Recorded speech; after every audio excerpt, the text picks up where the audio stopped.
नमस्कार, मैं हूं आपके साथ विभा उपाध्याय और आप देख रहे हैं खबर 1 मिनट 60 सेकंड में। देखिए खबरों का विश्लेषण तह तक।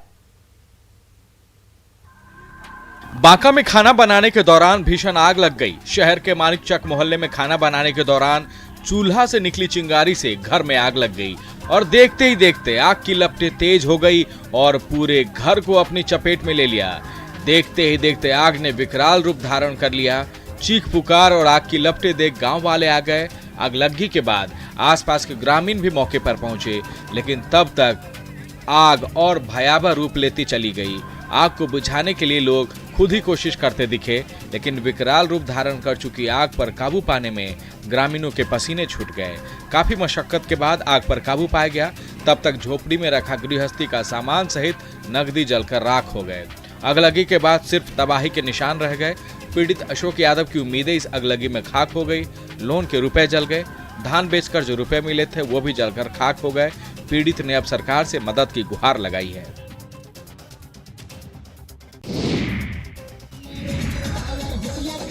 अस्पताल के अंदर मरीज और बाहर डांसर्स के साथ अस्पताल के कर्मचारियों की मौज। बोकारो स्टील सिटी में एक प्राइवेट क्लिनिक के बाहर का ये नजारा है, जहां निजी नर्सिंग होम के दूसरे वर्षगांठ पर हर मर्यादा लांघी गई। महिला डांसर से ठुमके लगवाए गए। बोकारो के पौष इलाके माने जाने वाले सेक्टर 4 के सिटी सेंटर में मौजूद इस क्लिनिक के बाहर का नजारा जिस किसी ने भी देखा शर्मसार हो गया।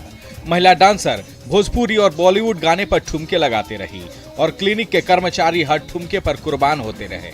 कार्यक्रम में मौजूद कर्मचारियों के साथ साथ जितने भी लोग पहुंचे वो ये भी भूल गए कि अस्पताल का कार्यक्रम है। अस्पताल प्रबंधन को ये भी याद नहीं रहा कि जिस अस्पताल के बाहर ये कार्यक्रम कराए जा रहे हैं उसी अस्पताल के अंदर मरीजों का इलाज चल रहा है। ये हाल तब है जब कार्यक्रम स्थल से महज कुछ ही दूरी पर सेक्टर 4 थाना है, लेकिन किसी ने अस्पताल के बाहर हो रहे इस कार्यक्रम पर रोक लगाने की कोशिश नहीं की।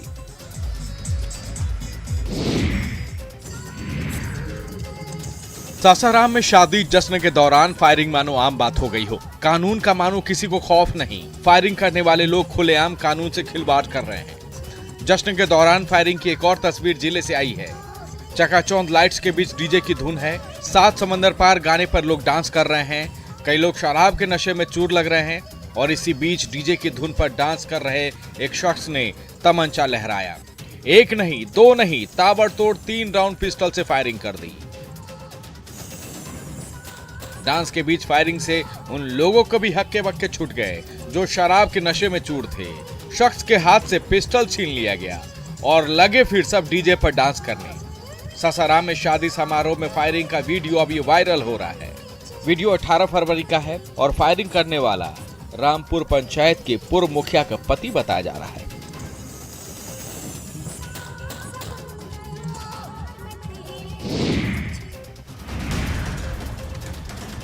बिहार शरीफ सदर अस्पताल में इन दिनों अवैध उगाही करने का वीडियो सोशल मीडिया पर वायरल है। बताया जा रहा है कि शिक्षक नियोजन के साथ साथ अन्य जरूरी काम के लिए सदर अस्पताल में मेडिकल रिपोर्ट बनाए जा रहे हैं और सदर अस्पताल में मेडिकल रिपोर्ट बनाने के नाम पर खुलेआम वसूली का धंधा चल रहा है। वो भी सिविल सर्जन के कमरे के सामने ही स्वास्थ्य कर्मी जमकर लोगों से वसूली कर रहे हैं।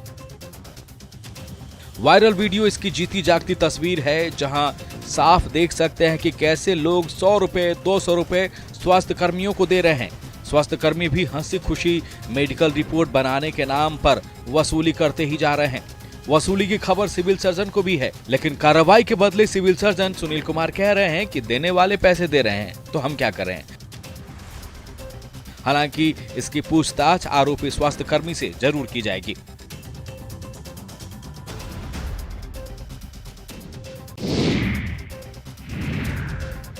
गोपालगंज में शराब तस्करों के खिलाफ बड़ी कार्रवाई की गई है।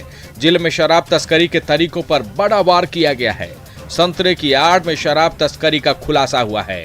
कुचायकोट के बलथरी चेकपोस्ट के पास उत्पाद विभाग की टीम ने एक बड़ी कार्रवाई की है। उत्पाद विभाग ने ट्रक से करीब 50 लाख की शराब बरामद की है। यूपी से ये शराब ट्रक में संतरा के बीच छिपाकर लाए जा रहे थे। ट्रक को रोककर जब तलाशी ली गई तो संतरों के बीच गत्ते में छिपाकर शराब रखी गई थी।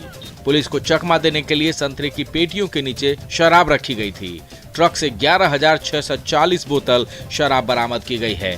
साथ ही ट्रक के ड्राइवर को भी गिरफ्तार कर लिया गया है। गिरफ्तार ड्राइवर लक्ष्मण मंडल ओडिशा के जगतपुर सिंह का रहने वाला है। शराब को पूरे शहर के साथ साथ आसपास के जिलों में खपाने की योजना थी। पुलिस की इस कार्रवाई से इलाके के शराब तस्कर खौफ में हैं। वहीं पुलिस का साफ कहना है कि जिले में शराब तस्करी को किसी भी हाल में पनपने नहीं दिया जाएगा। नवादा में शराब तस्करों और शराबियों पर कड़ी निगाह रखने के लिए ड्रोन का सहारा लिया जा रहा है। उत्पाद विभाग की टीम अब ड्रोन कैमरा से छिपाए गए शराब के ठिकाने का पता लगा रही है, जिससे अवैध शराब की तस्करी करने वालों के बीच हड़कंप मचा हुआ है। तस्करों की ओर से जंगलों में छिपाए गए शराब को ढूंढ पाना पहले मुश्किल हो रहा था। उत्पाद विभाग की टीम उन इलाकों में भी अब ड्रोन का इस्तेमाल कर रही है जहां आसानी से पहुंचा नहीं जा सकता था। उत्पाद विभाग की टीम ड्रोन की मदद से इस बार गोविंदपुर के महावरा और पिपरा के जंगलों में छुपा कर रखे गए शराब और उसके ठिकाने पर पहुंची। महावरा के जंगल में शराब बनाने वाली 2 भट्टियों को तोड़ा गया। 3200 किलो महुआ जावा घोल को नष्ट किया गया। इधर पिपरा के जंगल में भी पुलिस ने कार्रवाई कर सैकड़ों लीटर देसी शराब को नष्ट किया। फिलहाल दोनों जगहों से किसी की भी गिरफ्तारी नहीं हो सकी है। आसमान से पहरा और जमीन पर पुलिस की कार्रवाई से इलाके के शराब तस्करों में हड़कंप है।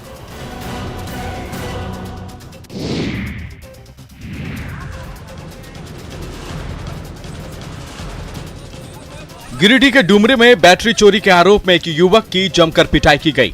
घुटवाली में पेट्रोल पंप के पास खड़े एक ट्रक से बैटरी चोरी करते हुए लोगों ने इस युवक को रंगे हाथ पकड़ लिया, जिसके बाद उस युवक को बिजली के खंभे से हाथ पैर बांधकर जमकर धुनाई कर दी गई।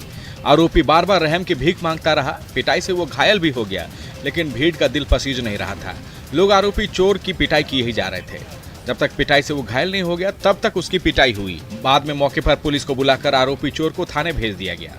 लोगों का कहना है कि डुमरी बेरमो मार्ग पर घुटवाली ग्राम स्थित पेट्रोल पंप पर 12 पहिया ट्रक खड़ी थी, जिसमें लगी बैटरी को एक युवक खोलकर निकाल रहा था। लेकिन तभी आसपास के लोगों की नजर उस युवक की कारगुजारी पर पड़ गई और उन्होंने युवक को रंगे हाथ पकड़ लिया। आरोपी युवक डुमरी का ही बताया जा रहा है। आरोपी चोर का कहना है कि 2 लोगों के साथ वो ट्रक की बैटरी चोरी करने पहुंचा था।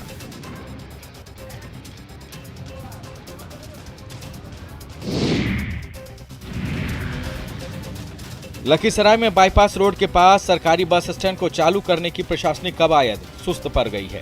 जिला प्रशासन की ओर से नगर परिषद को 4 से 5 बार डेडलाइन तय करते हुए बस स्टैंड का निर्माण कार्य पूरा करने का आदेश जारी किया गया था। ये सभी डेडलाइन की समय सीमा पूरी हो चुकी है, बावजूद इसके बस स्टैंड को अब तक चालू नहीं किया जा सका है। नगर परिषद को बस स्टैंड चालू करने से पहले कई काम करने थे, लेकिन ये तमाम काम अधूरे पड़े हुए हैं। निर्माण से पहले बस स्टैंड की बदहाली ये है कि यहाँ पुलिस की ओर से जब्त बालू की गाड़ियों को रख दिया गया है। अधिकारियों की माने तो जब्त गाड़ियां स्टैंड में रखे जाने की वजह से बस पड़ाव का काम शुरू नहीं हो सका है। कई बार डीएम और एसपी को गाड़ियां हटाने को लेकर लेटर भी लिखा गया है, लेकिन अब तक कोई कार्रवाई नहीं की गई, जिस कारण बस स्टैंड शुरू नहीं हो पाया है और इससे शहर में जाम की दिक्कतें जारी है। किसी के पास ये जवाब नहीं कि बस स्टैंड का काम कब तक पूरा कर लिया जाएगा।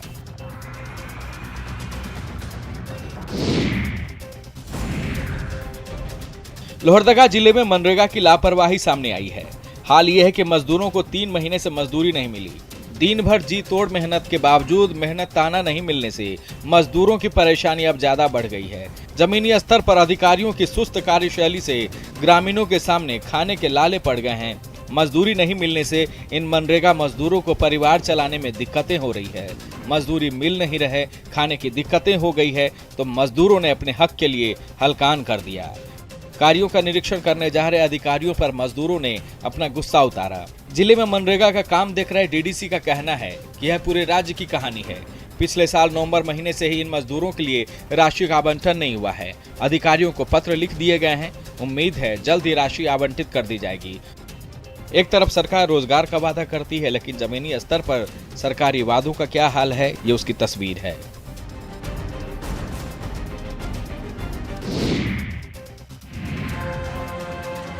सीतामढ़ी के डुमरा में दोनों पैर से दिव्यांग दुखाराय ने अपनी मेहनत के दम पर समाज में एक मिसाल कायम की है। दोनों पैर से दिव्यांग दुखाराय समाज में कंधे से कंधा मिलाते हुए काम करके अपने परिवार का भरण पोषण कर रहे हैं। दुखाराय के बुलंद हौसलों के आगे पोलियो का अभिशाप भी आड़े नहीं आया। दिव्यांग दुखा के दोनों पैर में ताकत नहीं, लेकिन जीने का जुनून ऐसा है कि सबके लिए मिसाल बन जाए। परिवार की आर्थिक स्थिति ठीक नहीं है, इसलिए अब वे ई रिक्शा चलाते हैं और इसी ई रिक्शा से दुखा राय अपने परिवार का भरण पोषण खुशी खुशी कर रहे हैं। दिव्यांग दुखा कहते हैं, पैरों से वे कमजोर जरूर हैं, लेकिन अब यही उनकी ताकत बन गई है, जिसके बदौलत यात्रियों को अपनी ई रिक्शा से उनके मंजिलों तक पहुंचाते हैं। दुखा का स्वाभिमान भी ऐसा है कि दिव्यांग होने के बावजूद उसने अपनी कमजोरी को ही मजबूती बना लिया है। आज रुपयों के लिए किसी के आगे वो हाथ नहीं फैलाता।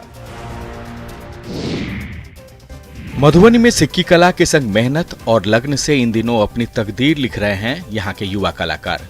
कल तक जहाँ सिक्की से मधुबनी में डलिया, डोलची और सामान ही बनाए जाते थे, उससे ऊपर उठकर युवा कलाकारों ने सिक्की कला को नया आयाम दिया है। मुनाफे का बाजार देखते हुए अब घास से यहाँ ज्वेलरी बनाई जा रही है। सिक्की आर्ट से जुड़े कुछ युवा कलाकारों ने अपनी क्रिएटिविटी की बदौलत सिक्की घास से जहाँ रंग बिरंगी चूड़ियां बनाने का काम शुरू किए हैं, वहीं आकर्षक ईयर रिंग्स भी डिजाइन कर रहे हैं। खास बात यह है कि सिक्की घास वाली ज्वेलरी का महिलाएं, खासकर युवतियों में अच्छा खासा क्रेज देखा जा रहा है, जिससे कलाकारों में अच्छी आमदनी की आस जगी है। दरअसल इन युवा कलाकारों की पॉजिटिव पहल से पहले तक सिक्की आर्ट से जुड़े ज्यादातर कलाकार परंपरागत रूप से मौनी और पौती के अलावा सजावट की वस्तुएं ही तैयार करते रहे हैं। ऐसे में सीमित ग्राहकों तक ही इनकी पहुंच थी, लेकिन घास वाली ज्वेलरी ने सिक्की आर्ट की चमक बढ़ा दी है।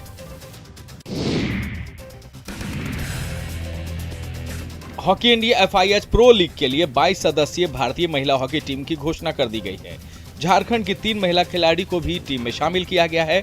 डिफेंडर में ओलंपियन निक्की प्रधान, मिडफील्ड में ओलंपियन सलीमा टेटे और फॉरवर्ड में संगीता कुमारी का चयन किया गया है।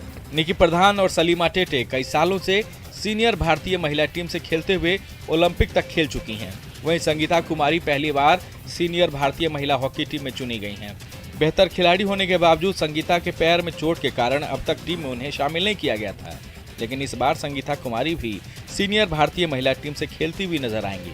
सलीमा और संगीता की कोच रही प्रतिमा बारवा ने टीम में शामिल किए जाने पर दोनों को बधाई दी है। कोच का कहना है कि दोनों ही खिलाड़ी बहुत ही मेहनती हैं। निक्की प्रधान खूंटी की रहने वाली हैं, वहीं सलीमा टेटे सिमडेगा के बड़की छापर की और संगीता कुमारी सिमडेगा के ही करंगागुड़ी नवाटोली की रहने वाली है।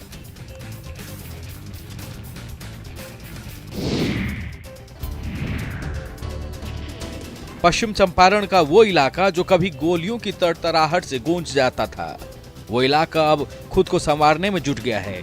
यहाँ के सरकारी स्कूलों में बच्चे स्मार्ट क्लास से अपना भविष्य संवार रहे हैं। गंडक नदी की 2 धाराओं के बीच दियारा के इलाकों में गांव में बच्चों को हाईटेक तरीके से पढ़ाए जा रहे हैं। ये तस्वीर पिपरासी प्रखंड के बलुआठोरी गांव की है। बलुआठोरी पंचायत में इस समय 4 सरकारी विद्यालय हैं, जिनमें से एक को तो हाल ही में 10+2 का दर्जा मिला है। यहाँ डिजिटल तरीके से कक्षाएं आयोजित की जा रही है। 2 नदियों के बीच टापू नामक दुर्गम दियारे में बसे गांव में अब बच्चे स्मार्ट बनने के लिए आधुनिक शिक्षा की ओर बढ़ रहे हैं।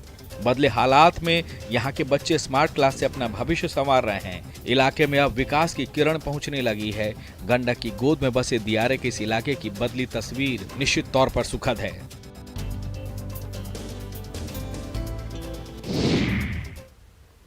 तो इस बुलेटिन में बस इतना।